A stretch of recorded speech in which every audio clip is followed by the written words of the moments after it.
अरे लाज वाटली पाहिजे तुम्हाला। ह्या देशामध्ये मस्साजोगच्या सरपंचाला, परळीच्या सरपंचाला तुमचे भूमाफिया मारतायत। घराला टाळं ठोकण्याची भाषा करणारे नारायण राणे या पृथ्वीतलावरचा एकमेव नाकामयाब ठरलेला खासदार म्हटलं पाहिजे। एक दुर्दैव आपल्या सिंधुदुर्गाचं की असा झोपाळू खासदार, निद्रिस्त अवस्थेत असलेला खासदार नारायण राणेंच्या रूपाने सिंधुदुर्गाला जिल्ह्याला मिळालेला आहे। एक बैठक यापूर्वीसुद्धा झालेली आहे। माझ्या उपस्थितीत होणारी ही पहिलीच बैठक आहे।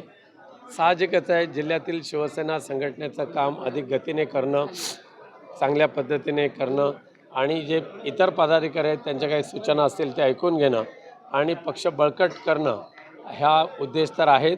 येणाऱ्या जिल्हा परिषदा, पंचायत समितीच्या निवडणुका ह्यालासुद्धा सामोरं जात असताना कार्यकर्त्यांना तेवढ्या ताकदीने उभं करण्याची आवश्यकता आहे।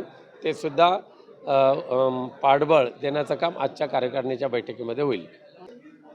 याबाबतचा निर्णय पक्षप्रमुख माननीय उद्धवजी ठाकरे साहेब घेतील, परंतु मागच्या महिन्याभरामध्ये आम्ही महाराष्ट्रातल्या सगळ्या बहुतेक जिल्ह्यांच्या आणि मुंबईच्या पदाधिकाऱ्यांच्या बैठकांचं काम चालू आहे।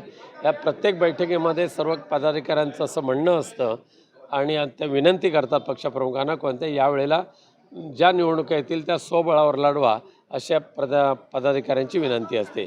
यावर जो निर्णय घ्यायचा असेल तर पक्षप्रमुख उद्धवजी ठाकरे निर्णय घेतील। शिवसेना कुठल्या पक्षामध्ये विलीन होणार कोणी बघू नये। नाही, त्या शिवसेनेची भाजप होऊ शकली नाही तर शिवसेनेची काँग्रेस काय होणार आहे? बघा, चिपी विमानतळाची चिपी ते मुंबई ही विमानसेवा 26 ऑक्टोबरपासून बंद झालेली आहे। अद्यापही नारायण राणेंना त्याची जाग आलेली नाही, हे सिंधुदुर्गाचं दुर्दैव म्हटलं पाहिजे। खरं म्हणजे हा प्रश्न केंद्रीय हवाई वाहतूक मंत्र्यांना भेटून सोडवायला पाहिजे। उडान अंतर्गत रिजनल कनेक्टिव्हिटी स्कीम अंतर्गत असणारी ही स्कीम पुन्हा चालू करण्यासाठी त्यांनी दिल्ली स्तरावर प्रयत्न करायला पाहिजे, पण नारायण राणेंना त्याची काही पडलेली नाही आहे। पैसे देऊन निवडून आलेले हे खासदार, ते त्यांना लोकांच्या समस्येची जाण काय असणार आहे? सैफ अलीसारख्या एका नेत्याच्या 12व्या मजल्यावर चढून गुन्हेगार चढतात, त्याच्यावर खुनी हल्ला करतात आणि आपली शासन व्यवस्था, कायदा सुव्यवस्था झोपलेली आहे। मस्साजोगला तसं झालं, परळीला तसं झालं, पुण्याला तसं झालं, खडकीला तसं झालं। अख्खा महाराष्ट्र आता ह्या गुन्हेगारी प्रवृत्तीने काबीज करून टाकला आहे काय, आणि त्याला कायद्याची कोणती भीती राहिलेली नाही। त्यांचं रिकाम टेकडे आहे, ते त्यांना काम काय नाही। अरे लाज वाटली पाहिजे तुम्हाला। ह्या देशामध्ये मस्साजोगच्या सरपंचाला, परळीच्या सरपंचाला तुमचे भूमाफिया मारतायत आणि त्यांना जेरबंद करायला तुमचं सरकार अपयशी ठरलं आहे आणि त्याच्या बाजू घेऊन बोलणारे हे काय लायकीचे आहेत ते लोकांना दिसून येते। त्यांच्या अकलेची खीव करावीशी वाटते खासदारांच्या।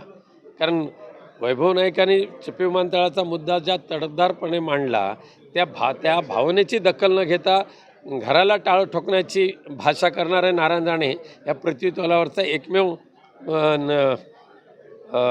नाकामयाब ठरलेला खासदार म्हटलं पाहिजे।